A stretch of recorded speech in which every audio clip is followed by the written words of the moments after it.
অনেক দিন ধরেই ভাবছিলাম কমলালেবুর বাগানে যাব। চারিদিকে এত কমলালেবুর গাছ, পাহাড়ে থাকি আর কমলালেবুর বাগানে যাব না, সেটা কি কখনো হয়?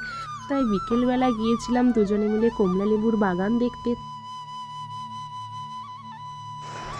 দাঁড়াও, দেখাচ্ছি। অনেক উঁচুতে উঠলাম, পুরো হাঁপিয়ে গিয়েছি। এই যে দেখো কত নিচে ছিলাম। তো এই দেখো, এই যে দেখো, এটা একটু ছোট ছোট কমলালেবু, বড় নয়।